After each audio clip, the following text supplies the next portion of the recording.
a celebratory gammon to celebrate a non-event. We, the Labour Party, will win for the people, for all, not the few. I had gammon for tea last night. It was cooked in this very kitchen, and a very nice piece of gammon it was too. My dear wife Sharon, God bless her, I wouldn't be here without her. I love her to bits. She did me a bit of gammon. And I had gammon last night because no deal Brexit didn't go through. Oh, I had to celebrate. And what better way than tucking in to a bit of good British gammon. Yummy, yummy, yummy. My tummy might be getting bigger, but it still feels a bit full from all that lovely gammon last night. This election, which obviously the Tories are going to have billionaire donors throwing multi-billions at, lords and ladies, the Rees-Mogg investment bankers, the firms like Capita who run most of our NHS, all their little donor friends, they're going to be throwing billions at this election. Now, they're going to expect those billions to be spent probably in one of two ways. They're either going to expect them to be spent demonising Jeremy Corbyn.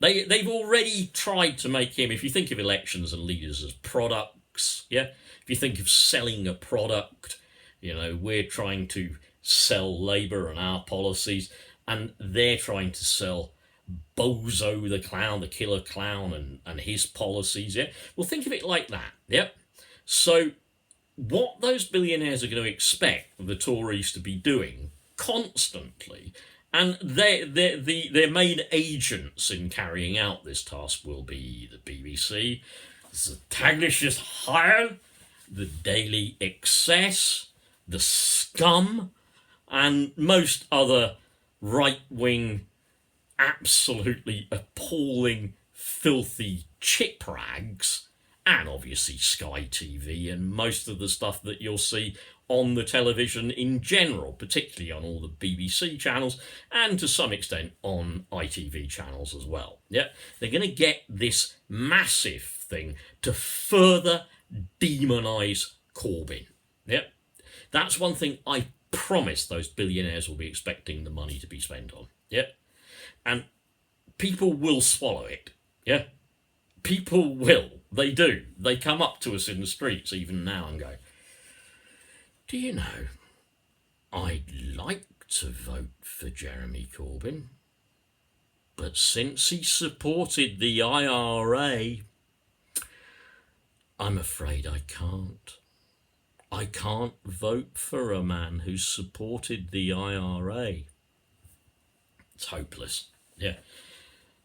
I wouldn't even try. I might try to tell people the truth on that. I might try, but it's a waste of space. It's a waste of time.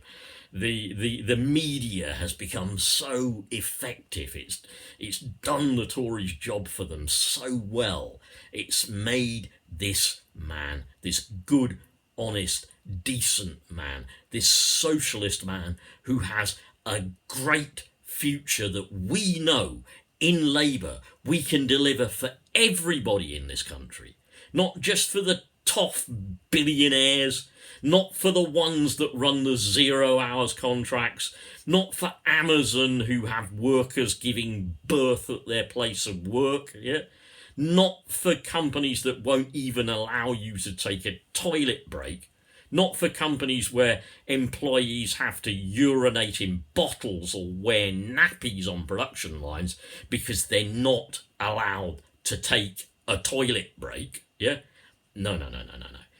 This is a man who will institute policies that will benefit all of us. Look up what those policies are. I'm not going to go through them. Frankly, If you disbelieve them, then, well, just disbelieve them, yeah? If you go with the standard Tory response of, but what about the economy?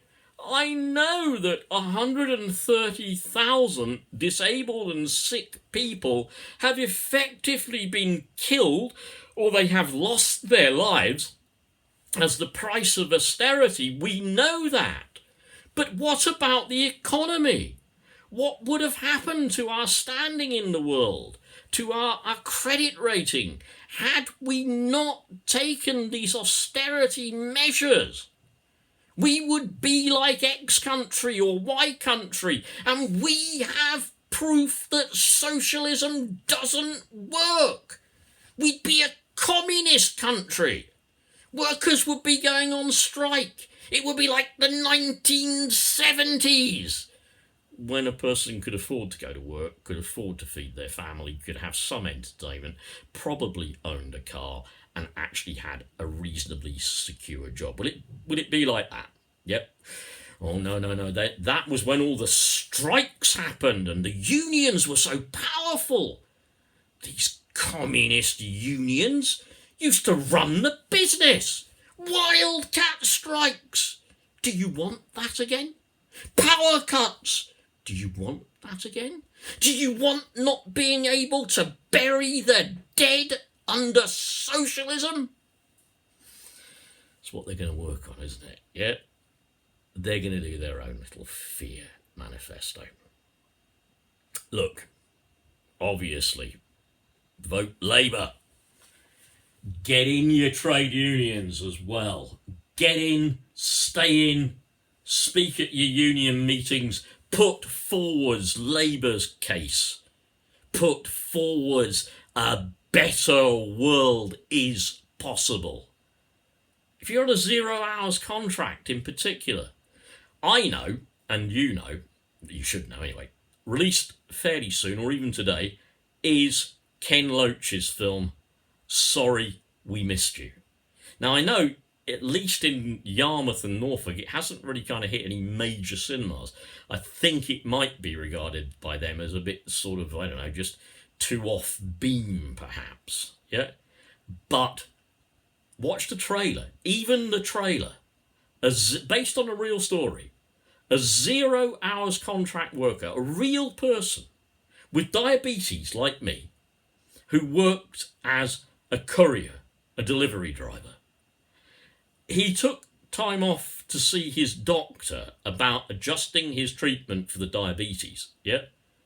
And he was immediately sanctioned by work. He had to come up with the cost of hiring somebody else to do the round. He had to pay the fee for the vehicle, yeah? In the end, he got to a point where he was in so much debt that he couldn't even afford to take that time off work to see his doctor, maybe to save his life. And he died, yeah? Watch even the trailer, even if you don't watch the film. It doesn't have to be like that, yeah? It doesn't have to be. Oh, and just one final thing. Please do not believe the Tories with the NHS is safe with us.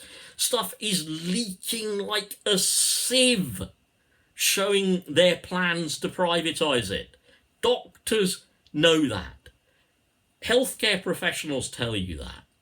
People working in every aspect of this service that belongs to us will tell you that. If you believe the Tories won't privatise it, well, all I can say is you better be very, very healthy and above all, very, very rich. Another world is possible. This election has been called. We are going to fight it. We're going to fight it on socialist values. We're going to fight it for socialist policies. And we are going to make that world possible. Vote with us. Vote for the many, not the elite few. Thanks and good afternoon.